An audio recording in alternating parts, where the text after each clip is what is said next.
What's up, everybody? Welcome to the Pick Six Podcast, CBS Sports NFL Podcast. I'm Brinson. I'm your host. Joining me to talk about some coaching vacancies, play some matchmaker, look around the league, talk about all the things that are happening in football. Got 3 games left. Douzable, Bryant, McFadden. What's up, fellas? What up, fellas? How everybody doing today? Good. B-Mac, thanks for jumping on, filling the Brady Quinn role. You look happier than Brady. Brady's always no problem. Brady's generally kind of happy to be on the show, I think. Yeah, I think Brady's usually happy. Yeah, I don't think he's usually happy. I think he's like enjoys seeing me do stupid stuff and like podcasts about it. Subscribe, smash the like button. If you're watching on YouTube, you can turn on alerts. You're going to want those alerts on. We go live with emergency podcast every time a coaching hire or fire is made. I think we're probably done with all the firings. We thought we might get a few more. Maybe Nick Sirianni in Philadelphia, though. Now it looks like he should be on the mic in a few minutes. We're recording this Wednesday around 2 o'clock. Of course, download, follow, and leave a 5-star review. I'll ask you guys this. Looking around the landscape of the coaching sort of field, what's the biggest general surprise to you? And it could be Bill Belichick can't get a job. It could be the Panthers called Brian Johnson for an interview, probably thinking it was Ben Johnson, and then told him they didn't need the interview. Or I don't know. Take it any which way you want, dude. To me, it's the slow movement of the coaching carousel, right? Usually we would have had multiple coaches hired by now. I think this was a unique year, B-Mac and Will, just because there was 8 available jobs, right? So there was a lot of jobs available. And it seems like teams are really vying for probably 2 or 3 top guys. When you look at a guy like Jim Harbaugh, is he going to leave the University of Michigan and come back to the NFL? You talked about one other guy, Will Brinson, Ben Johnson, and right now, he's been able to do a lot of virtual interviews. He hasn't been able to get to in-face interview because the Detroit Lions are still in the NFC Championship. So I think those are the 2 cog pieces that I think everybody's waiting to fall. And as soon as those 2 fall, we'll see like an abundance of hires. Now, we already have seen 3. We saw Gerard Mayo, Brian Callahan go to the Tennessee Titans, and then Antonio Pierce, rightfully so, get hired by the Las Vegas Raiders. But I believe when Jim Harbaugh and Ben Johnson move, then I think we'll see a trickle-down effect for the rest of the jobs. Yeah, I look at this coaching carousel when you talk about the vacancies similar to what we see in free agency every offseason. Usually, nothing really happens until the big names are signed, and then the domino effect occurs, right? So it's like the top 2 candidates, we believe, is Ben Johnson, and after that, Harbaugh. But depending on who you're asking, could be Harbaugh first and then Ben Johnson. Yeah. And with Ben Johnson, he's still currently coaching. He's competing to try to get to a Super Bowl. So we won't see anything significant moving with him until his season is done. It could happen after this weekend, or it can happen after the Super Bowl. We have to wait and see. But I think when these 2 names are off the board, some of the other teams that were looking to try to potentially sign those 2 guys as head coaches might start looking elsewhere, to some of the other names that are available. So I'm not even kidding about this Ben Johnson, Brian Johnson thing. Brian Johnson just got fired by the Eagles. Like this, like I tweeted this out, and like I'm not even kidding. Like Brian Johnson got fired by the Eagles, or let go by the Eagles as the offensive coordinator after 1 year. We've seen in Philadelphia, they're oftentimes not patient with, frankly, with coaches. I mean, Doug Peterson won a Super Bowl and got canned, like 3 years later. Andy Reid even was on the hot seat like fairly quickly, considering all he'd done in that town. Nick Sirianni was in the Super Bowl less than a year ago and was on the hot seat this offseason. But the Panthers have interviewed 11, or I think they've called on either 11. They've called 11 coaches, maybe now 12 with Dave Canales. And they interviewed every single one of them. They requested an interview with 12, interviewed every single one of them, except Brian Johnson. And I swear to you, I think somebody in that building was like, well, we got to get that B. Johnson guy in here if Tepper loves him. And they got called for Brian Johnson. We're like, oh crap. We meant to get Ben Johnson. This makes us look stupid, and just didn't call him back. So that's my theory on the Panthers thing. I think, it's interesting how, speaking of Carolina, sort of we see a lot of times, and this shouldn't be that surprising, but I think to maybe the average fan, I think like a lot of NFL fans are really in tune with these teams and the front offices, but so often sort of more behind the scenes than I think really gets put out there. The general manager situation almost dictates what, how your front office dictates where you're going to go with your coaching staff. And I think you look at like Dave Canales is in Charlotte, right? Yeah, Tampa Bay offensive coordinator, but he's in Charlotte, right? Like literally right now interviewing. He and Dan Morgan worked together in Seattle. Like that makes a lot of sense as a possibility to come to Carolina after, especially because Carolina played him twice, saw his offense. They had Baker Mayfield in their building. They're like, dude, this guy can make Baker good. Imagine what he can do with Bryce Young. Well, let's not forget, he also had Geno Smith for a year up there in Seattle as the starter, right? When Geno was a Pro Bowl player. So like they saw the development of what Dave Canales can do for a quarterback. In regards to people saying a quarterback is maybe washed or done, we saw Geno Smith have a resurgence. We saw Baker Mayfield have a resurgence. So you got to be thinking Dan Morgan bringing in Dave Canales he's seen him up front. He's seen his work with the Seattle Seahawks. He's thinking, Bryce Young went through a lot last year. Let's see if we can get a guy or a quarterback whisperer, as they would like to say, in Dave Canales and bring him over. The only thing is, and we've talked about this, Will, is that an attractive job right now? Again, B-Mac, this. It's just like when you're a football player, you did a great comparison or a great analogy earlier. It's just like, when you have an opportunity to be a head coach, even if the job doesn't look that bright, do you turn it down? Because who knows what opportunities you'll get in the future. It's kind of like that in free agency. Like a team that maybe isn't playing that well, they're offering you the most money. And if you decide to go back to another team for less money and you don't have the year that you had, that team's not going to be around the corner next year to offer you that same bag. So it's like coaches have to weigh that now. And I actually talked to Brady about that because two names that come to mind, Byron Leftwich and Kellen Moore. Like they were the hottest two coordinators in the nation 2 years ago. And Byron Leftwich couldn't even get an OC job after he got fired from Tampa Bay. So it's just like when a job is presented to you, you have to really weigh that option as a head coach. And even football players in free agency, you have to weigh that option like, I may not get another opportunity to be a head coach. Let me try, even though this isn't the most attractive job, let me go in here and see if I can really change the culture, change things around, and make this team mine. Because, again, from year to year, things change. And you can be the hottest commodity. Next year, nobody wants you. Yeah, it is. That is. I think that's a really good point because, and I'm not. I'm trying to think. If I know that you have an example of a guy you worked with, Deuce, and I'm trying to think if maybe Ken Wisenhunt applies here. But like I always felt like Rex Ryan jumped back in too quickly. Especially where he's like, it's like, dude, you just like grinded your way to success in New York in the same division as Belichick. Like, that's like burning that's like, I don't even know what the example is, but it's like, it's like burning your hand on the stove and being like, I can tame that stove. It's like, dude, like go to another division. When he took the job for Buffalo, you mean? Yeah, for Buffalo. And I mean, like, I go back and forth on this because I think, sometimes it's better for these guys to take a year off. Frank Reich's a good example too. Like he didn't need to take that Panthers job. And I know he got fired midseason for the Colts. I was surprised about that job. I wasn't going to lie to you. I didn't see that one coming. Yeah. But it's like a lot of times these guys are better off taking a year away, stepping away. But then on the other end, sometimes you step away like Bill Cowher stepped away and he's still young enough to keep coaching. And he's like, oh, well, this is great. I won a Super Bowl and I get to talk about football on television. I'm curious. Do you think does Wiz qualify there? Did he jump? Did he go Arizona and then right back to Tennessee? I can't remember. But either way, you know what I'm saying? Like sometimes it feels like a year off to recharge. But then on the other hand, a guy like Dave Canales, he could be Byron Leftwich in a year, and not be able to find a job. Facts. That's why when your name is hot, you got to go. You got to go. You got to go take it. And I remember Byron Leftwich, my former teammate, as Leger mentioned. Oh, yeah. It seemed like he was a lock to get the Jacksonville Jaguar job. Correct. Right. And I think it was some issues about the GM. He had to either stay in place or be left wanting to bring his own guy. I don't know the actual ins and outs of what made that contract not happen. But he decided to say, you know what, I'll go right back to Tampa, and try to do it all over again. Didn't have the same success.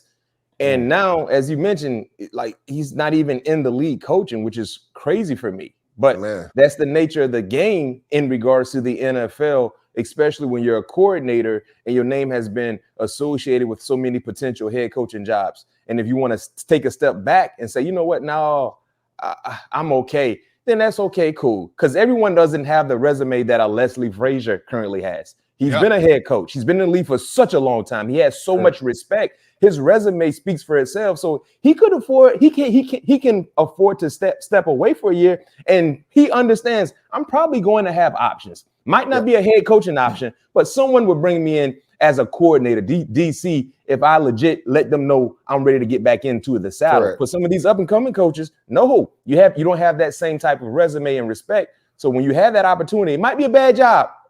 We all see it as a bad job. But listen, if you can go into that bad situation and turn it to make it a good situation, now you earned a lot of leverage. That's a great point about, especially with Dave Canales too, because look, I mean, I don't know, I don't know this Panthers front office as well as the previous regime, and they've done a lot of changeover. That's largely why under David Tepper, but Dan Morgan's title, he's executive VP of football ops and the general manager. And I sort of wonder, I am very curious to see if that hiring of Dan Morgan, who was there with came over with Scott Fitterer, by the way. Correct. But so, it's like, no fresh start is a little weird, but Dan Morgan is a former first-round pick. I think his scouting chops and personnel chops are well respected. He worked his way up, and he's back home. I sort of wonder if that is an indicator that David Tepper is taking a step back from having his hand in everything football related. No, I don't think so either. To me, I liken it to I wonder how many GMs interviewed for that job and thought there's no way. Right, because Tepper has his hand on so many things. And I actually was talking to a few of my friends that are scouts and front office guys, and I was asking them this question too, Brinson, because I thought it was interesting. I was like, let's not forget, Scott Fitterer brought Dan Morgan over there from Buffalo. These guys were tight. So you're kind of getting a miniature Scott Fitterer, right, when you decide to fire Scott and then, elevate Dan Morgan. So I was wondering, I'm like, so are they going to keep the same, scouting staff? Are they going to keep the same front office people? That would be to determine. So I just think it was a scenario where a lot of GMs, and to the point we were saying about coaches, the same thing can be said about GM. Who knows when you're going to get the opportunity to be a new GM? So even if it is a terrible situation, you might want to pounce on that opportunity. I just think it might be a little bit of both, Brinson, where you say maybe Tepper has finally sort of learned his lesson. He's going to back up just a little bit, right, and let football operations do his thing. That's a sight that we haven't seen, and I'm waiting to see if that actually, happens, right, because he hasn't done it to this point. But I also think as far as viable candidates with so many GM jobs being available too, I wonder how many people were just vying to take that job. Yeah, I don't think that people were clamoring to work with the Panthers. Now, I mean, at the same time, you can note that, look, if you take that job, if you're Dave Canales or Dan Morgan, you take those respective jobs, coach or GM, you're getting a fully guaranteed contract that is going to mean you could, in theory, never have to work again for the rest of your life. You're going to make enough money where if he fires you 5 games in, which anything's possible. Right. I mean, anything's possible at this point. You could be there 10 years, but that's actually not possible. But I mean, yeah, go ahead, B-Mac. But the good thing about the Carolina job, outside of what we've seen, the bar is super low. I mean, the bar is low for an infant to jump over. Very low. So any little positives you can bring to the organization from within and from the outside looking, we're going to talk about it because the expectations are super, super low. So remember, how many games they won this year? 2? Right? By accident, I think. Yeah, he said by accident. I'm done. They beat the Tex. They beat if you win 4 games, if you win 4 games in 2024, that's a plus. It's a leg up. Yeah, that's a great point. So you walk into a situation where the bare minimum will have people jumping for joy. So that might make it more appealing than what we know. Yeah, with the job. And before we move on, because I know we got to move on, Will, going back to coaches, that's true. Taking the opportunities when it's given to them. Let's not forget, we're talking about jobs that people don't think are attractive. Let's not forget Zach Taylor, when he got hired for the Bengals, nobody wanted that job. And look at the overturn he's been able to do over there, right? We talked about Frank Wright. Look what he did with the Colts. Nobody wanted that job. Let's not forget, Josh McDaniels turned the job down. So Frank Wright was essentially a filler, and he had a lot of success. So honestly, B-Mac, if I'm one of those coaches where nobody wants a job, if I'm playing the odds, I'm taking the job because guys have been able to turn programs around, and they've been mainstays. Like Frank Wright had a successful career as the coach. Zach Taylor is still with the Bengals, and they've had a lot of success there. I mean, it helps when you get Joe Burrow as well as number one pick in the draft. But I mean, if I'm Dave Canales, they give me an opportunity, I'm gonna go for it. Yeah. I'm with you. If I'm Dave Canales and I can get a look at the Panthers, especially with a guy I trust in Dan Morgan, who I worked with in Seattle, I'm not quite as scared to do that because you feel like he's going to buy you as much time as he can with David Tepper. The Titans job. I'm curious about this one too, because interesting. Ran Carthon, and I apologize to the Titans fans who yelled at me because I spent 3/4 of the emergency podcast calling him Ron Carthon. No, you didn't. What's that? Get my guy Rand's name right, man. I know. I'm sorry. I mean, that's a tricky pronunciation one though. Because Carthon sounds like Ron, and then but Ran Carthon. It was announced at the same time as the Titans technically announced that Brian Callahan was hired, that he is basically running that football team. For sure. I mean, like he's like, he's like, I love Mike Vrabel. We got along great. It's like, no, you didn't. If you just got promoted to football czar, like VP of football operations, you are running that football team. And Amy Adams-Strunk noted in the press release, she's like, this isn't my dad's NFL. This is not the NFL when my dad was around. She mentioned blending analytics and all this stuff. I'm curious what you guys think about having somebody in that GM position, so new to that GM position, given that much power, and what we'll see from Brian Callahan. We talked about this with Pete Prisco yesterday, but he thinks that the Browns will let Bill Callahan leave and come to Tennessee. Probably be for a lateral job, but it's like, dude, let the guy go coach with his son. You would think so. Yeah, I'm curious what you guys think about that particular power structure. For me, I'm okay with it. The thing that I like about this situation is that you made it known who is the head man in charge when you talk about putting the personnel together. So you don't have to worry about this voice speaking.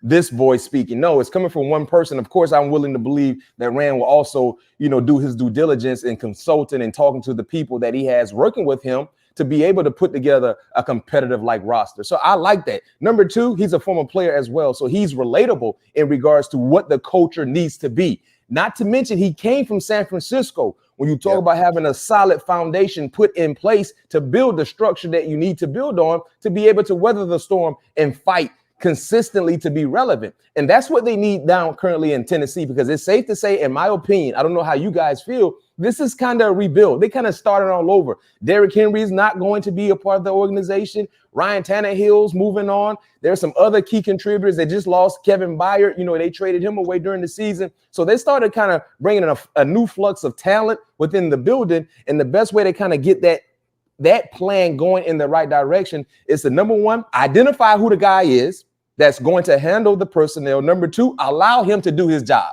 Yep. And hopefully it sounds like he's not looking over his shoulder. There are a lot of organizations where you have a guy, give a guy a title. For us, it's something to talk about because we see what his title is, but with inside the building, he's looking over his shoulder. So he can't really put together what he needs to put together because I got to make sure, is this okay? Is that okay? So I'm okay with that. I like it.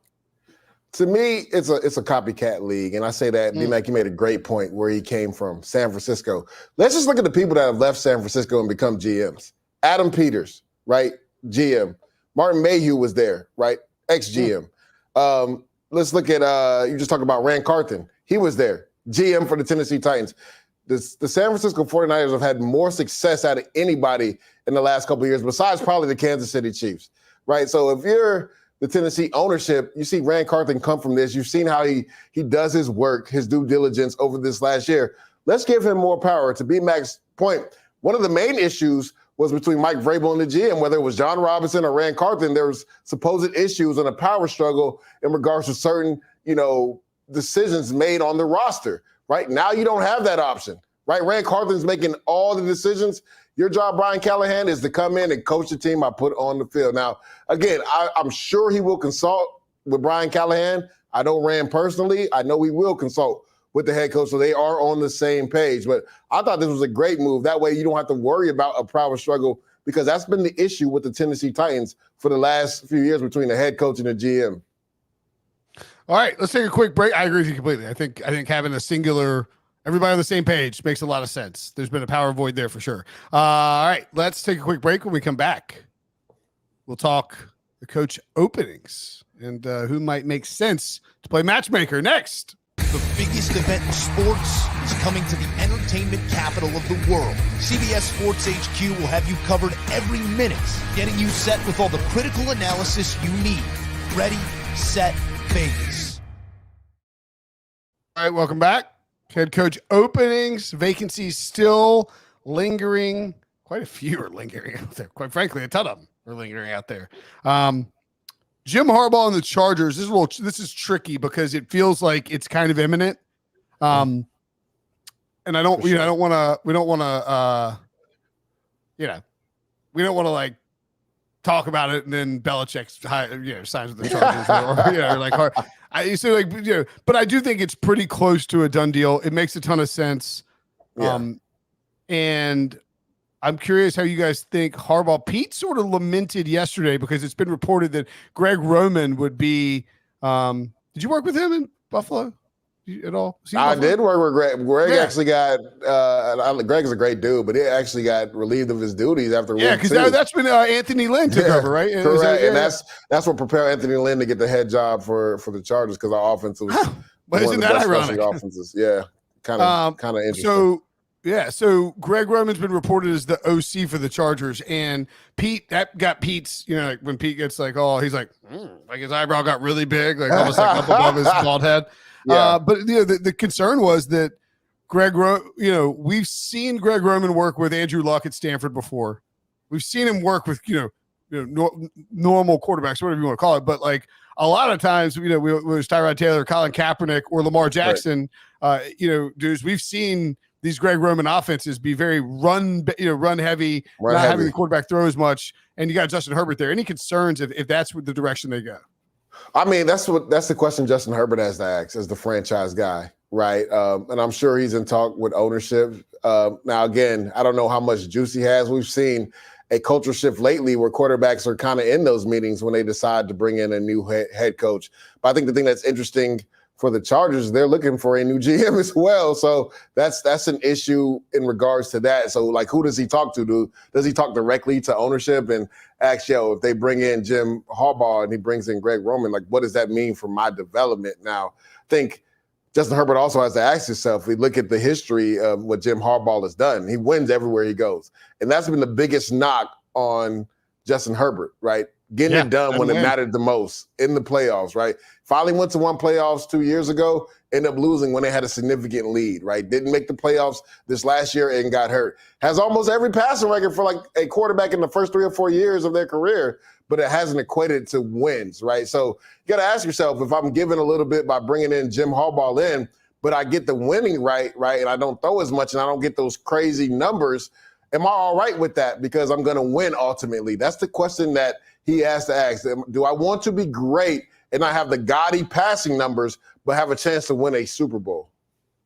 Me personally, if I'm Justin Herbert and if that's the direction the organization wants to go in hiring Harbaugh and he's bringing in Greg Roman, I'm okay with it.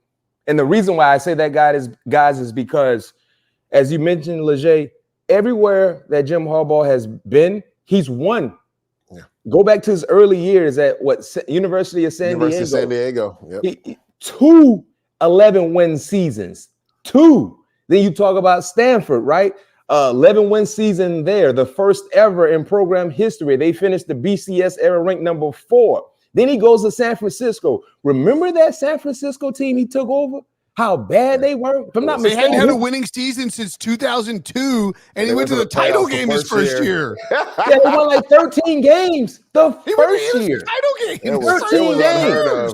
It was 13 games the first year. Eventually went to a Super Bowl and was a possession or two away from winning that Super Bowl. So when you factor in everywhere that Coach Harbaugh has been, he's been able to revitalize programs. that were kind of dead in the water, bring life to them and make them relevant. Not only doing that, but also to establishing new profound quarterback production.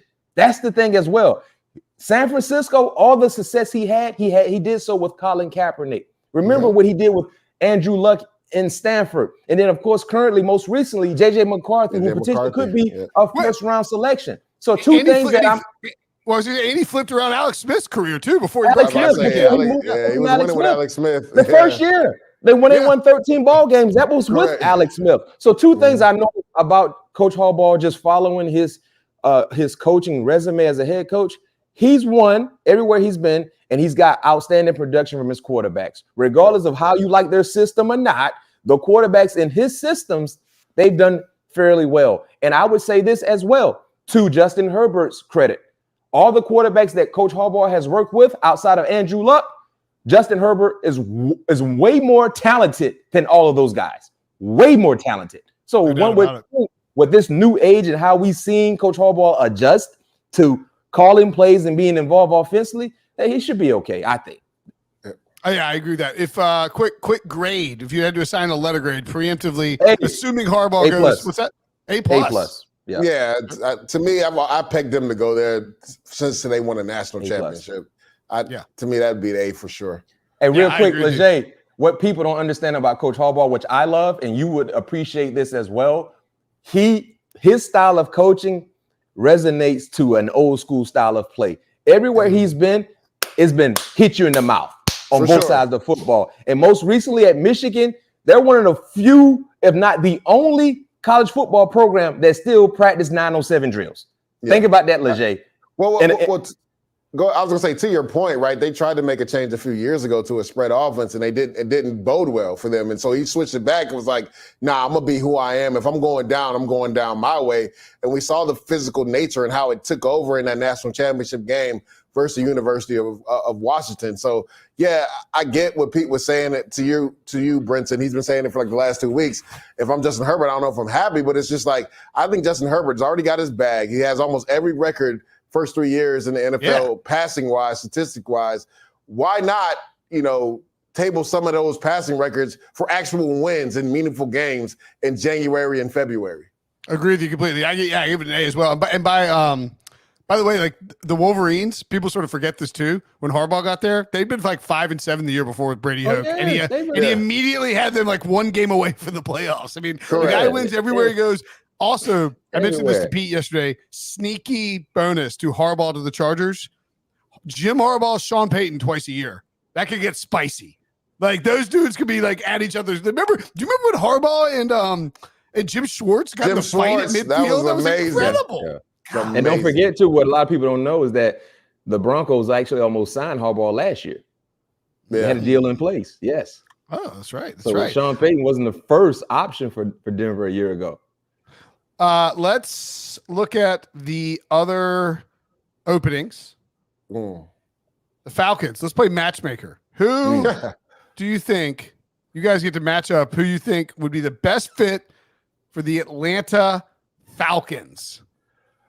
To me, I don't think it's close. I think it's Ben Johnson, but there's rumors that Commander's deal is practically already done for him, which I can see the gravitas to that, right? They have a boatload of money to spend. You got Terry McLaurin and Jahan Dotson out over there on that side. So it makes a lot of sense. But Atlanta, just imagine, B-Mac, what Ben Johnson could do with Bijan Robinson and Kyle Pitts. We saw what he did with Sam Laporta and Jahmyr Gibbs. Just imagine in a weaker division, the NFC South, Ben Johnson picking somebody in the top, because I believe Atlanta has a 7th pick, if I'm not mistaken. I think they're 8th. Either they're 8th, 7th, or 8th. 8th overall, third straight year.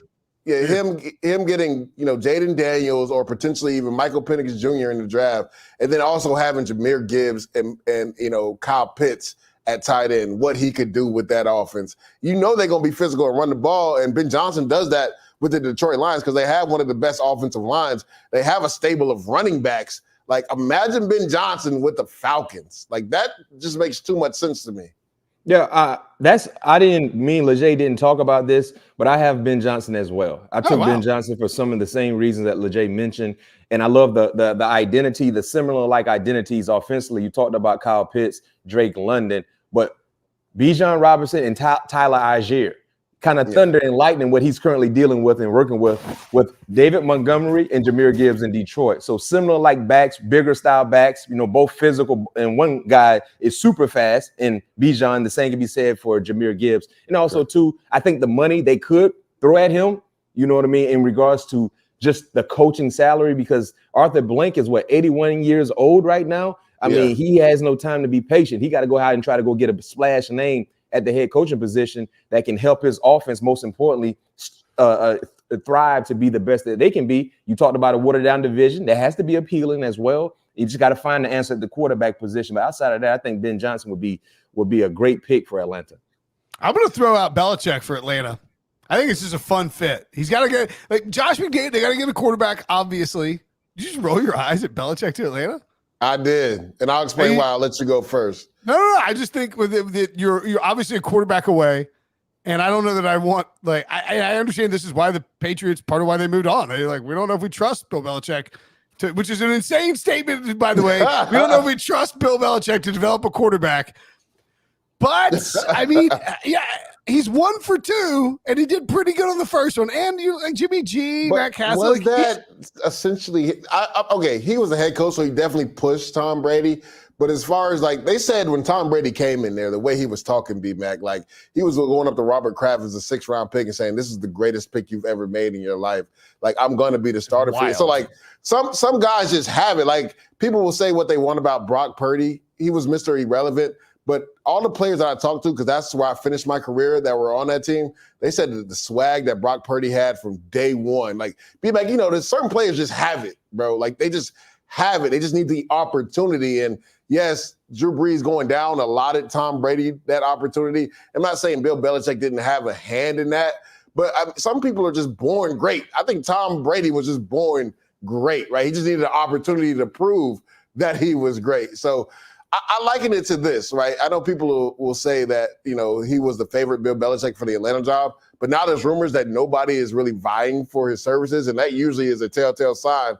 You know what it is, B-Mac. If nobody else wants you, there's usually an issue or a reason why, right? He hasn't really proven that he can develop a first-round quarterback. We saw what happened to Mac Jones, even with Bailey Zappi going in there, even the year with Cam Newton. And if you look at Bill Belichick without Tom Brady and what his record was when he was with the Browns, it's sub 500, right? So if I'm Bill Belichick, I'm honestly probably thinking about retirement, right? And I say this because let's not forget, I think he's 13 wins away from the all-time winning record.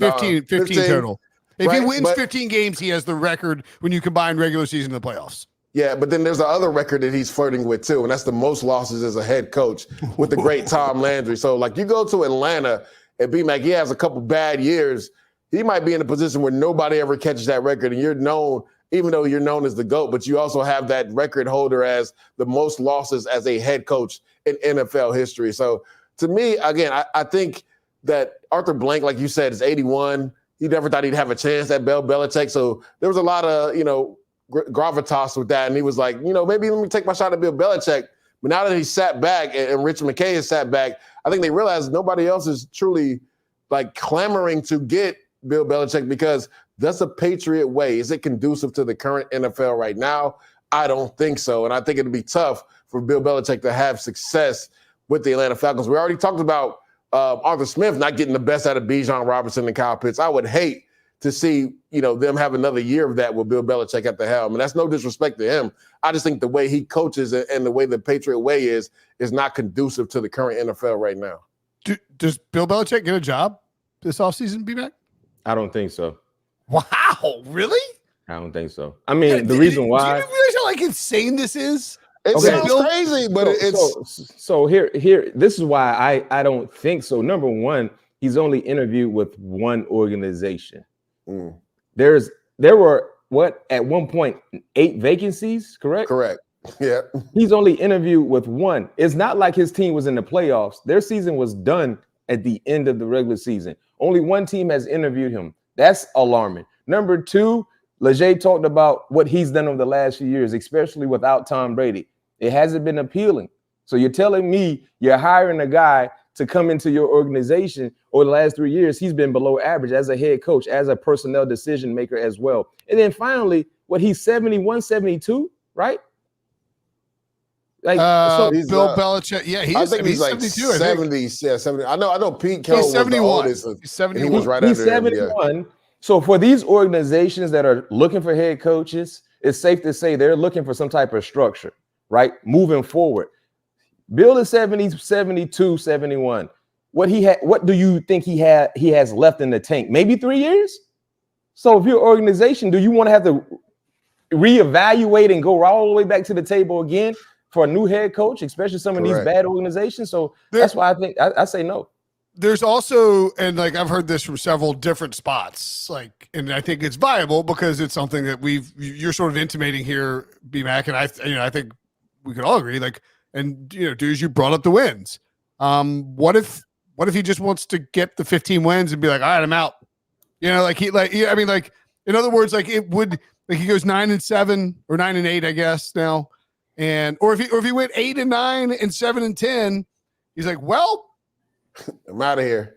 Yeah. Hey, look, guys, those 2 years weren't great. I know you gave up on the greatest coaching cycle in recent memory to bring me in, but I'm out. That would be.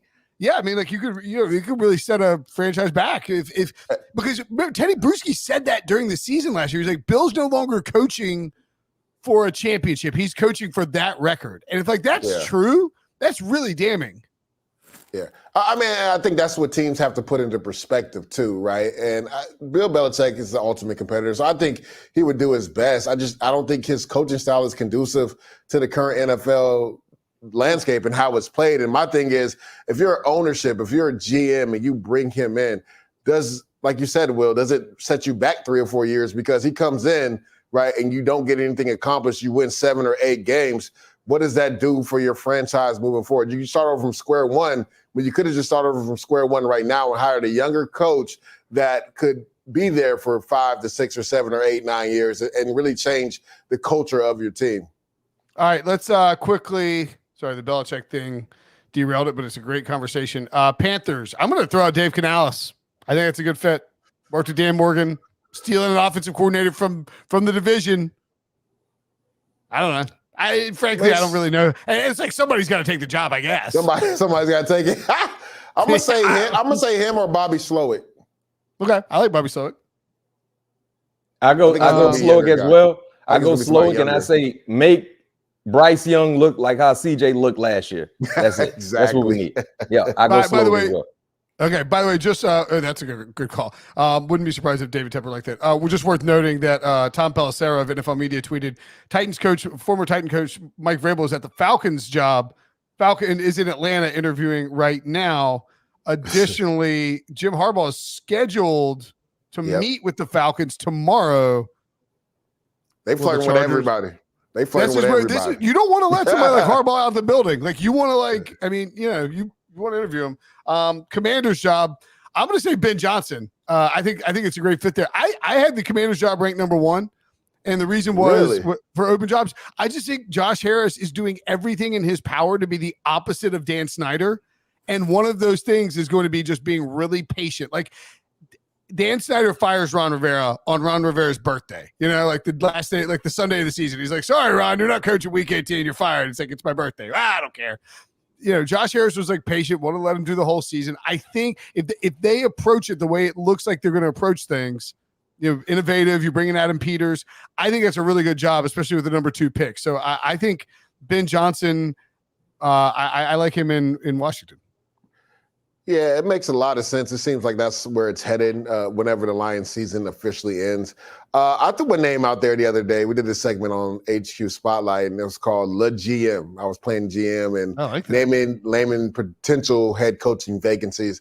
Mike McDonald from the Ravens, right? B-Mac, the one thing we know about this Washington Commanders defense is it was awful last year, god-awful.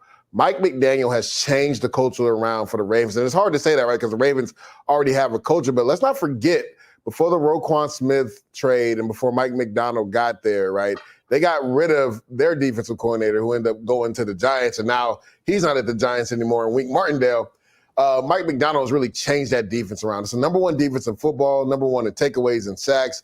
I think he's a young, relatable guy. Just looking at his interaction with the players on the sideline, they really love him. They love playing for him.